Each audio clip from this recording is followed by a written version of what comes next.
Shalom jemaat Tuhan Galilee Blessing Church.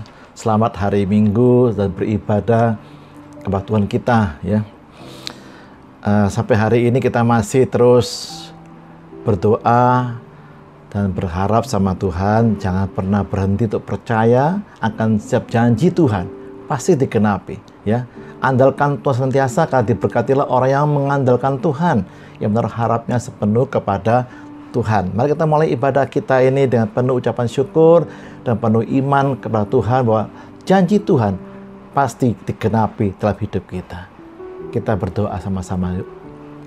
Bapa, terima kasih. Kami bersyukur Tuhan di masa sukar ini, anak-anak kami dan kami semua juga melewati bersama-sama. Membuat kami semakin sehati, semakin percaya, tidak menyerah, tetap percaya, tetap berharap bahwa janji Tuhan dan pertolongan Tuhan pasti digenapi, pasti kami alami. Terima kasih Bapak. Jangan satu pun ada yang kendor ataupun yang lemah imannya Tuhan, tapi tetap percaya, menaruh iman percayanya dan mengandalkan Tuhan sepenuh-penuhnya. Terima kasih Bapak, biar ibadah hari ini menyenangkan hati Tuhan. Kami membawa iman kami, pengharapan kami dan kasih kami kepada Engkau ya Tuhan, yang memiliki hidup kami dan masa depan kami. Di dalam berkat nama Yesus, kami menghampiri Engkau dengan penuh ucapan syukur, dan kami mulai ibadah kami pada hari ini. Haleluya. Amin. Mari kita nyatakan iman percaya kita melalui pujian berikut ini. Haleluya.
I need you more than yesterday. I need you more than words can say. I need you more than ever before. I need you, Lord. I need you, Lord. Mari sama-sama.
Yesus, hanya Kau yang ku andalkan, melebihi siapapun juga.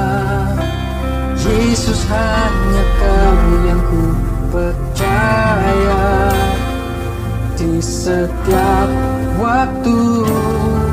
Tiada lain yang ku andalkan selain Kau, Yesus.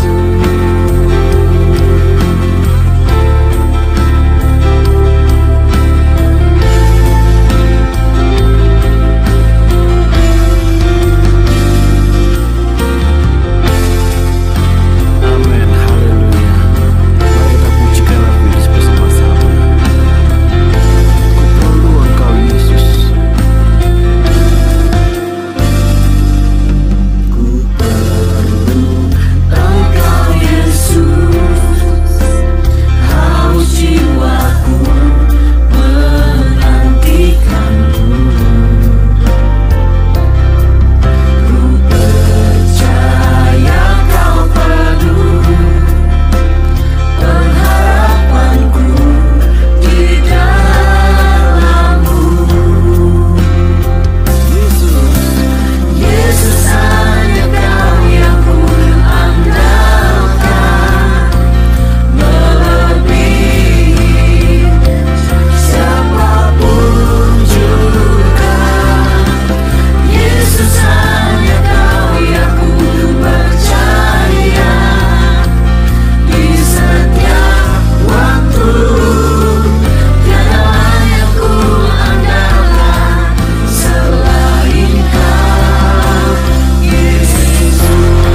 haleluya Tuhan.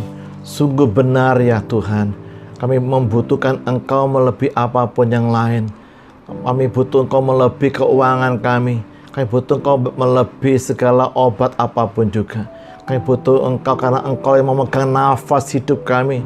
Engkau yang bisa merubah hidup kami. Ini diri kami. Ampuni segala keangkuhan, kesombongan kami. Kami butuh Engkau lebih dan lebih lagi ya Tuhan. Terima kasih ya Bapa.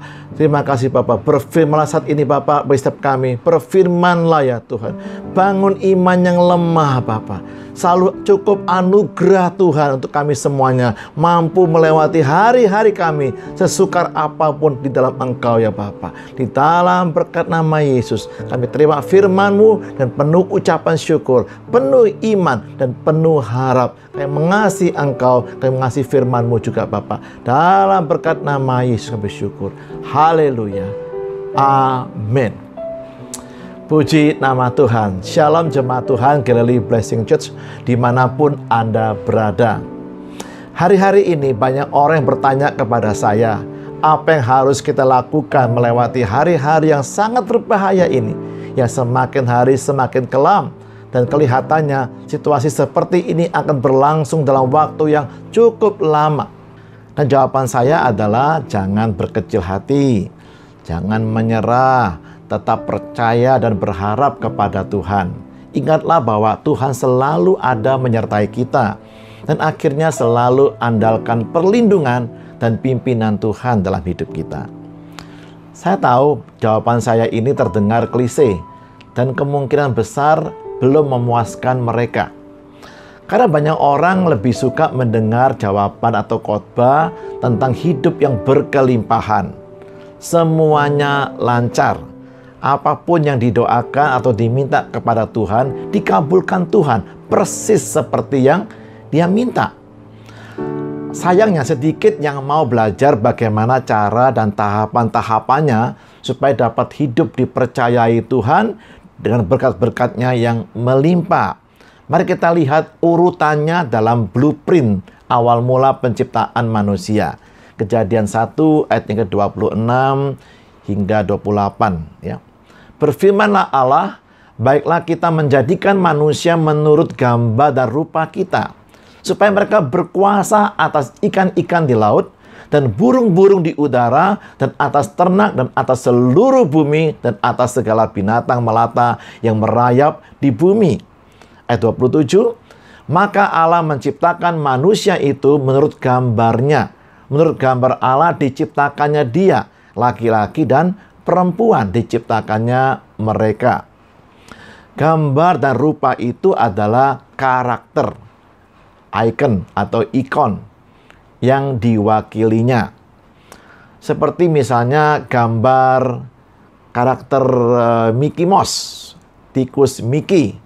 Itu adalah karakter yang digambar atau diciptakan dalam imajinasinya Bapak Walt Disney. Karakter atau gambar Mickey Mouse itu mewakili karakter Mickey Mouse ciptaannya Walt Disney, yang tentunya sangat berbeda dengan tikus-tikus yang lain. Salah satu definisi karakter adalah suatu kualitas atau sifat yang tetap dan terus-menerus dan kekal, yang dapat dijadikan ciri untuk mengidentifikasi seorang pribadi atau suatu objek. Karakter juga menunjukkan bagaimana seseorang itu bertingkah laku. Jadi sebelum Tuhan menjadikan dan membentuk manusia, terlebih dahulu Tuhan berimajinasi, menggambarkan atau membayangkan makhluk manusia itu seperti apa karakternya. Akhirnya Tuhan memutuskan untuk membuat manusia yang karakternya seperti dirinya. Tujuannya supaya karakter manusia itu bisa mewakili Tuhan di dalam mengelola semua berkat-berkat Tuhan atau ciptaan Tuhan yang ada di bumi ini. Untuk itu, di dalam karakter tersebut sudah dibekali kuasa, potensi atau kemampuan untuk mengelola, memproduksi, dan melipat gandakan berkat atau modal yang Tuhan berikan kepada manusia. Di dalam diri manusia sudah Tuhan taruh karakternya, supaya makhluk lain melihat manusia seperti melihat Tuhan. Karena sama karakternya, sama sifatnya, dan sama juga tingkah lakunya. Ayat 28, Allah memberkati mereka, lalu Allah berfirman kepada mereka, beranak cuculah, be fruitful, berbuah yang banyak, dan bertambah banyak, multiply, berlipat kali ganda. Penuhilah bumi dan taklukkanlah itu, berkuasalah atas ikan-ikan di laut dan burung-burung di udara dan atas segala binatang yang merayap di bumi. Jadi urutannya, Tuhan membentuk karakternya lebih dulu dalam diri kita. Baru kemudian kita bisa mempergunakan kuasa atau potensi atau modal untuk memproduksi berkat-berkatnya Tuhan. Jadi karakter dulu, kemudian diberi kuasa, baru bisa kita memproduksi berkatnya Tuhan. Akibat dosa pemberontakan manusia terhadap perintah Tuhan di Taman Eden, manusia mengalami degradasi atau penurunan karakter Tuhan yang mulia itu. Kejadian 5 ayat pertama sampai ketiga menuliskannya. Inilah daftar keturunan Adam. Pada waktu manusia itu diciptakan oleh Allah, dibuatnyalah dia menurut rupa Allah. Laki-laki dan perempuan diciptakannya mereka. Tuhan memberkati mereka dan memberikan nama manusia kepada mereka pada waktu mereka diciptakan. Ayat yang ketiga, setelah Adam hidup 130 tahun, ia memperanakan seorang laki-laki menurut rupa dan gambarnya, lalu memberi nama Set kepadanya. Setelah Adam dan Hawa jatuh dalam dosa, maka anak yang dilahirkan mereka tidak lagi serupa dan segambar dengan Tuhan, melainkan segambar dan serupa dengan Adam yang sudah menurun kualitas karakternya. Sehingga Adam memberi nama anaknya Set, yang artinya pengganti, atau biasa kita menyebutnya KW2, KW3, dan seterusnya. Kualitasnya di bawah aslinya. Nah, sekarang kita baru bisa memahami tujuan Yesus datang ke bumi ini untuk menciptakan ulang atau mengembalikan manusia menjadi ciptaan baru yang serupa dan segambar dengan Allah melalui pengorbanannya di kayu salib. Injil Yohanes 10 ayat yang ke-10. Pencuri datang hanya untuk mencuri dan membunuh dan membinasakan. Aku datang, kata Yesus, supaya mereka mempunyai hidup, Zoe, dan mempunyainya dalam segala kelimpahan. Ada 3 kata hidup dalam bahasa Yunani yang juga digunakan dalam penulisan kitab-kitab Perjanjian Baru. Kata pertama adalah bios, hidup secara fisik, tubuh, kelihatan ya. Semua makhluk yang sifatnya sementara hidupnya, dari lahir sampai berakhir kepada kematian. Nah, ilmunya disebut biologi, dari kata bios ya, bio. Yang kedua yaitu psike. Psike itu kehidupan secara jiwani, ilmunya disebut psikologi ya. Yang ketiga adalah pneuma. Pneuma itu artinya nafas atau roh, kehidupan secara rohani. Perbedaan utama penciptaan manusia dengan ciptaan Tuhan lainnya adalah Tuhan menghembuskan nafas hidup, Zoe, atau bahasa Ibrani-nya Kei atau Ha, yaitu roh Tuhan menghembuskan nafasnya. Itu ditulis di kitab Kejadian 2 ayat yang ke-7. Tuhan Yesus datang untuk mengembalikan gambar Allah sepenuhnya yang telah rusak dalam diri manusia.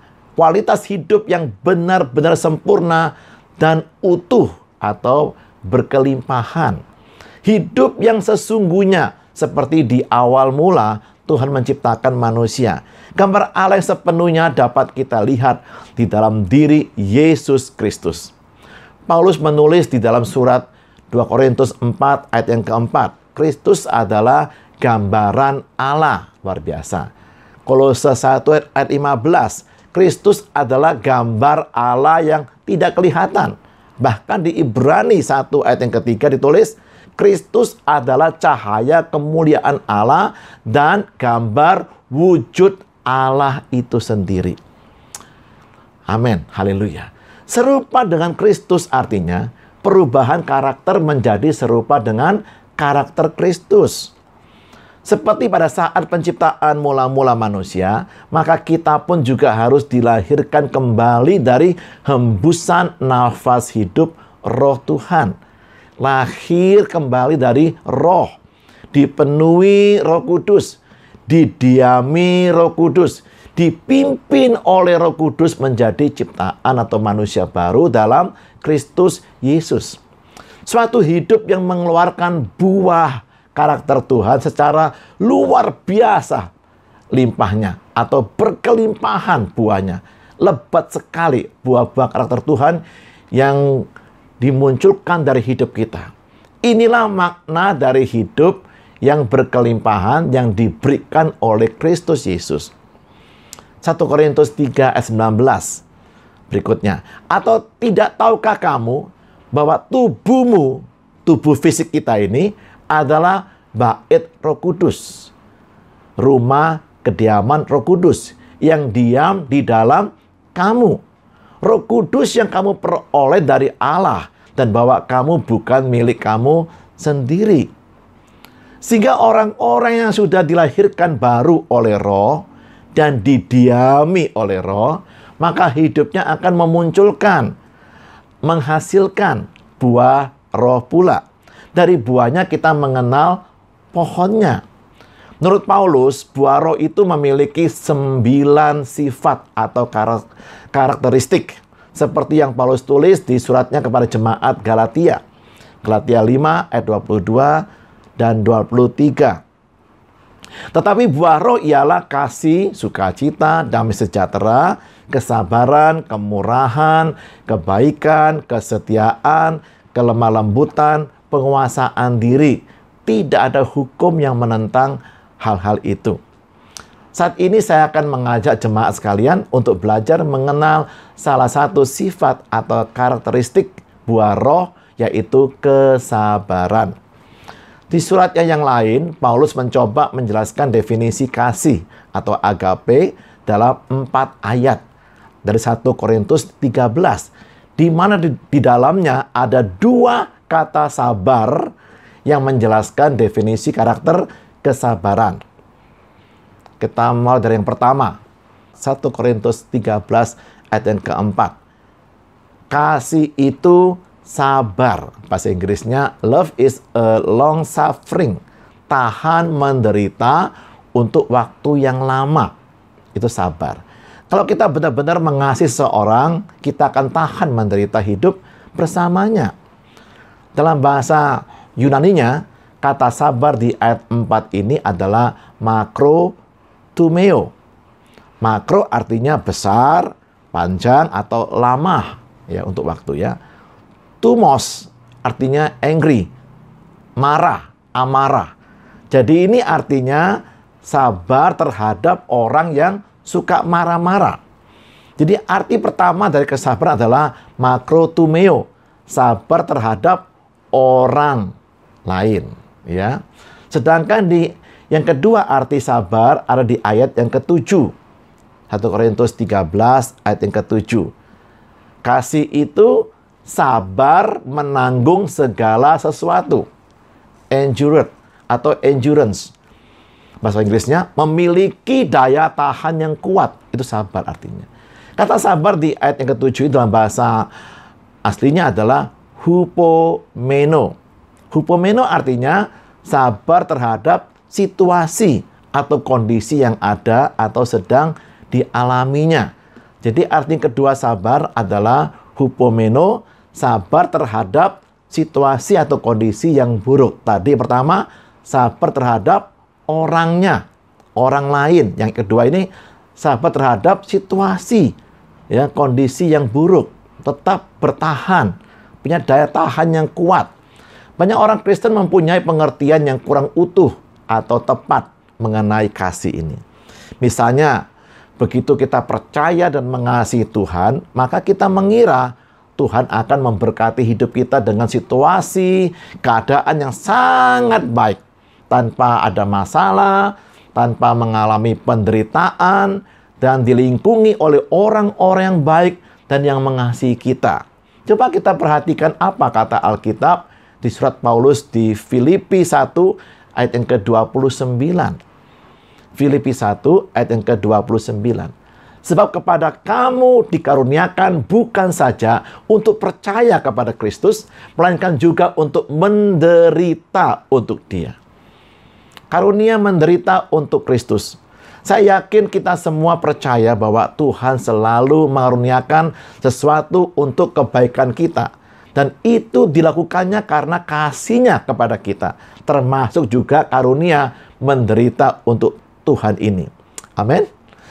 Nah, untuk memberikan gambaran yang lebih jelas maksud karunia menderita untuk Tuhan ini, saya berikan sebuah contoh seperti orang tua yang membawa bayinya untuk divaksin, untuk disuntik vaksin ya, yang biasa kita sebut sebagai imunisasi. Anak kita pasti kesakitan disuntik dengan jarum suntik. Sering juga mengeluarkan darah di bagian badan anak kita yang tertusuk jarum suntik. Bahkan juga ada kemungkinan badan anak kita tiba-tiba meriang dan temperatur badannya sedikit naik setelah disuntik itu. Apakah kita sebagai orang tua telah bertindak kejam? Membawa anak kita yang masih sangat kecil untuk menderita kesakitan disuntik jarum suntik, berdarah, dan badannya sedikit demam. Dan bahkan untuk itu kita harus membayar dokternya lagi. Wah ya. Kita lakukan semua itu karena kita mengasihi anak kita, bukan? Dan untuk kebaikan dalam masa pertumbuhannya. Dokter menyuntikkan vaksin dengan dosis tertentu sesuai dengan usia anak kita, supaya daya tahan tubuh atau imunitas anak kita meningkat atau bertambah kuat. Atau contoh lainnya, seperti seorang petinju, ya, yang bahkan rela membayar petinju lain untuk dijadikan sparring partner, mitra latih tandingnya. Sparring partnernya harus meninju, memukul beneran, seperti sedang dalam pertandingan tinju beneran. Ini semua berguna untuk mengukur daya tahan dan meningkatkan teknik bertinju. Ya, memang kesakitan, sudah bayar, itu dipukul lagi. Tapi itu diperlukan untuk kebaikannya dia. Bahkan Yesus lebih tegas lagi menyatakannya di Lukas 9 ayat 23. Katanya kepada mereka semua, setiap orang yang mau mengikut aku, ia harus menyangkal dirinya, memikul salibnya setiap hari, dan mengikut aku. Ada dua syarat yang harus kita penuhi kalau kita mau mengikut Yesus. Ada dua hal yang harus kita lewati dengan baik, baru bisa kita mengikuti teladan Yesus sepenuhnya sebagai murid Yesus. Yaitu yang pertama, kita harus menyangkal diri. Dan yang kedua, memikul salib kita masing-masing setiap hari. Menyangkal diri itu artinya kita harus menang dulu atas diri kita sendiri. Menang melawan keegoisan atau keakuan kita. Kita tidak haus pujian. Ini juga termasuk karakter Kristus, kesabaran. Kebaikan atau pelayanan yang kita lakukan itu dihargai ataupun tidak dihargai oleh orang lain, hal itu tidak berpengaruh sama sekali dengan diri kita. Ya, itulah yang namanya menyangkal diri. Ya, sabar, ya, menyangkal diri.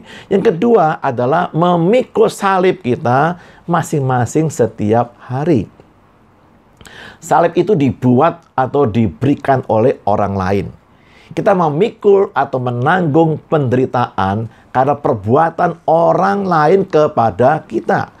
Kita disakiti, dikecewakan, dipermalukan, dihina, bahkan diolok-olok oleh karena Kristus.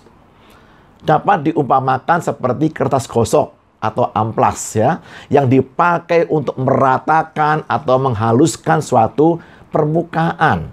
Untuk nampak indah, maka furniture berbahan kayu itu harus digosok kertas amplas supaya rata dan halus permukaan kayunya. Ada banyak contoh di Alkitab. Hampir semua pemimpin besar melewati ujian ini dari orang-orang dekatnya. Seperti contohnya Yusuf yang dipaksa memikul salib yang dibuat oleh saudara-saudaranya sendiri dengan cara menjual Yusuf sebagai budak. Yusuf menderita sekitar 15 tahun lamanya. Tetapi Yusuf tidak membenci saudara-saudaranya, karena justru hal itu membawanya ke istana Mesir sebagai pemimpin tertinggi Mesir setelah Firaun. Juga pernah dialami oleh Daud yang dipaksa memikul salib yang dibuat oleh Raja Saul yang pernah ditolongnya berkali-kali. Daud menderita sekitar 15 tahun juga lamanya. Tetapi Daud tidak membenci Raja Saul dan keturunannya. Malahan Daud menangisi kematian Saul dan putra mahkota Jonathan dan memelihara hidup cucu laki-laki Saul yang masih hidup. Karena salib penderitaan yang diberikan Saul itulah yang membuat Daud beroleh kesempatan promosi berkali-kali dan akhirnya menghantarkannya menjadi raja atas seluruh Israel. Ada juga contoh lain yang dialami oleh Musa. Musa dipaksa memikul salib atau sabar menghadapi kudeta yang diperbuat oleh kedua orang kakaknya yang sangat dikasihi Musa. Bahkan juga pemberontakan yang dipimpin oleh Korah yang notabene adalah keponakannya sendiri, anak dari Harun, kakaknya Musa. Kesabaran mereka terhadap orang maupun situasi yang buruk telah menghantarkan mereka menjadi seorang pemimpin besar yang dimuliakan oleh pengikut 3 agama besar dunia, yaitu agama Yahudi, Kristen, dan Islam. Dari kisah sukses mereka itu, Paulus merangkum jalan atau tahapan proses yang telah mereka lalui sampai mereka dimuliakan. Roma 5 ayat 2 sampai yang keempat. Oleh Dia, kita juga beroleh jalan masuk oleh iman kepada kasih karunia ini. Ya, kita mengalami karunia penderitaan ini. Di dalam kasih karunia ini, kita berdiri dan kita bermegah dalam pengharapan akan menerima kemuliaan Allah. Dan bukan hanya itu saja, kita malah bermegah juga dalam kesengsaraan kita. Karena kita tahu bahwa kesengsaraan itu menimbulkan ketekunan, menghasilkan ketekunan. Dan ketekunan menimbulkan atau menghasilkan tahan uji. Dan tahan uji menimbulkan pengharapan. Kita lihat bahwa kasih karunia ini atau anugerah itu akan membentuk karakter kesabaran. Kita diberikan Tuhan karunia penderitaan. Itu untuk membentuk karakter Kristus yang namanya kesabaran. Sehingga kita bisa bersabar atau bertekun dan memiliki kesabaran, daya tahan melewati berbagai ujian. Dan akhirnya kita berharap akan menerima kemuliaan Allah. Haleluya. Tanpa melalui penderitaan, kita tidak akan menerima kemuliaan Allah. Dan juga tanpa karakter kesabaran, mustahil kita bisa mampu melewati penderitaan dengan penuh kemenangan. Tuhan bisa memakai segala hal yang terjadi atau yang kita alami, bahkan yang terkelam sekalipun, untuk membentuk dan mengembangkan karakter kesabaran Kristus di dalam hidup kita. Di mana itu semua Tuhan lakukan untuk kebaikan kita dan membuat hidup kita jalani setiap hari dengan penuh kemenangan dan semakin serupa dengan Kristus. Amin.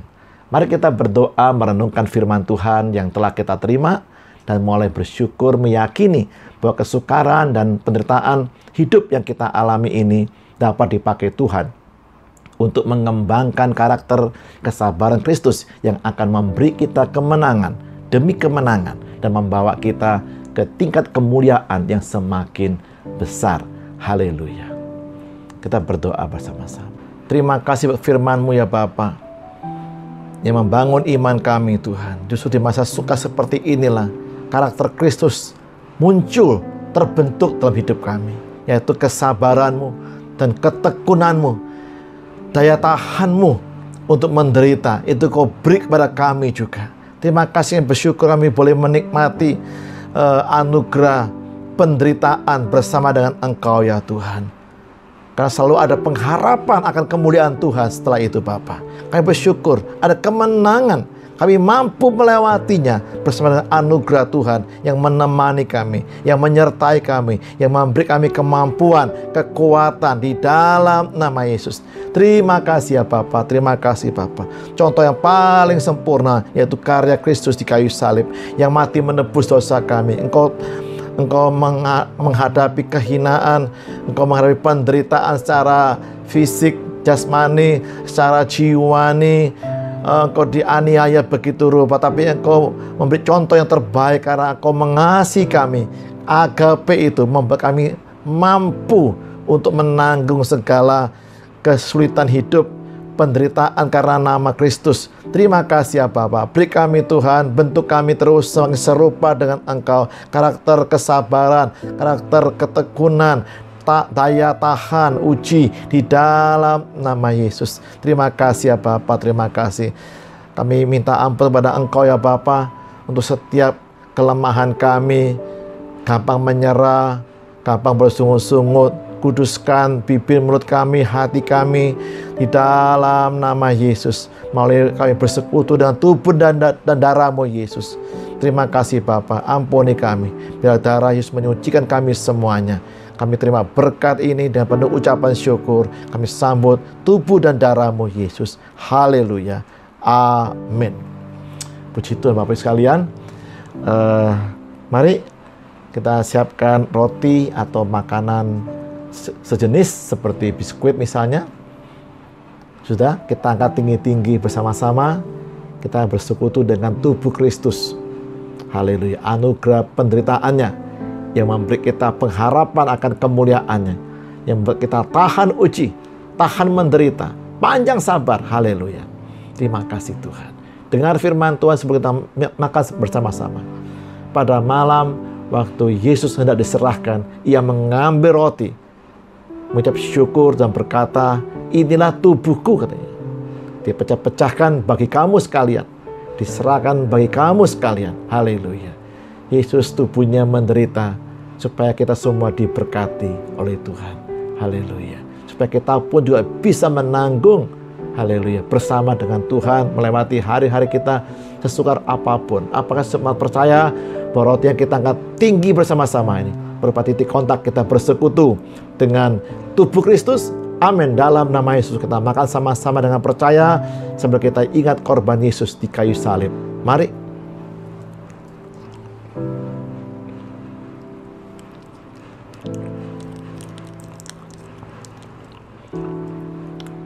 Dan sekarang siapkan cawan minuman, anggur atau sirup yang berwarna merah, atau teh juga boleh. Angkat tinggi-tinggi. Dan dengar firman Tuhan, setelah makan, Yesus mengambil cawan, katanya, cawan ini adalah perjanjian baru. Haleluya. Cawan kemenangan, kemuliaan. Haleluya. Oleh meterai darah Kristus. Semua kemuliaan itu kita harus melewati penderitaan bersama dengan Kristus, dan kita akan dimuliakan bersama dengan Tuhan juga. Haleluya. Apa yang percaya bahwa cawan anggur yang kita angkat tinggi sama-sama ini, titik kontak kita bersekutu dengan darah Kristus Tuhan kita. Amin. Dalam nama Yesus kita minum sama-sama dengan percaya sampai kita ingat korban Yesus di kayu salib. Mari.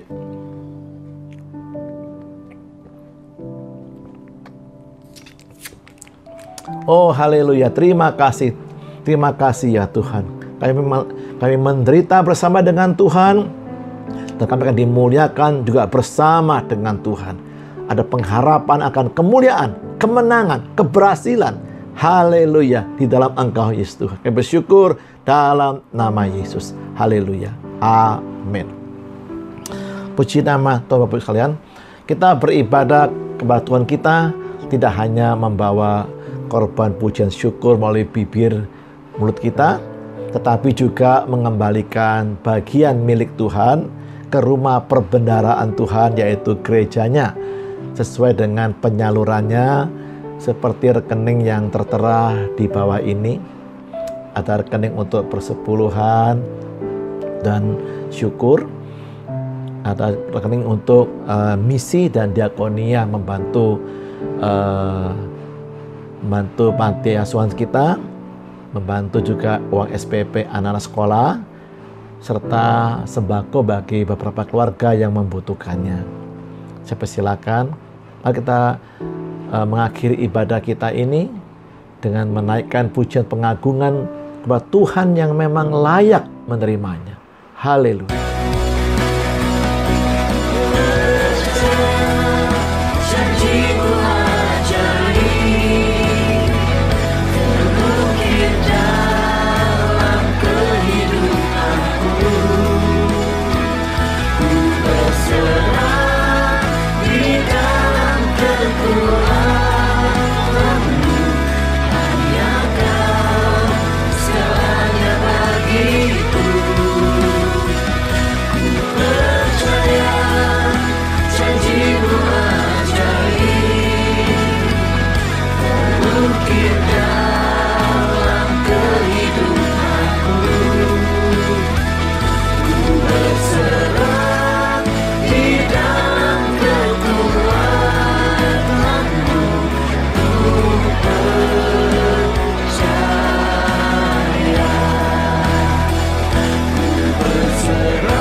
Haleluya Tuhan, kami percayakan hidup kami, keuangan kami, masa depan kami, bisnis usaha kami, keluarga kami kepada tangan Tuhan yang kuat sepenuh-penuhnya. Persembahan kami yang Engkau berkenan menerimanya Tuhan, dan kami tak percaya Engkau akan gunakan untuk perluasan kerajaan Tuhan di muka bumi ini, dan nama Tuhan dipermuliakan. Semua benih Bapa yang ditaburkan, Tuhan yang akan melipat gandakannya, akan menumbuhkannya, kami akan menuai hasil yang luar biasa di dalam berkat pelindungan Tuhan. Terima kasih Bapak. Kami bersyukur di masa sukar sekalipun, di musim kering sekalipun, kami tetap bisa menabur di ladang Tuhan. Kami bersyukur buat kebaikan Tuhan, pertolongan Tuhan. Terima kasih Bapak. Kami mengakhiri ibadah pada saat ini. Kami akan menerima berkat yang melimpah dari Tuhan. Haleluya. Silakan Bapak Ibu bisa menaruh tangan di kepala anak-anak kalian.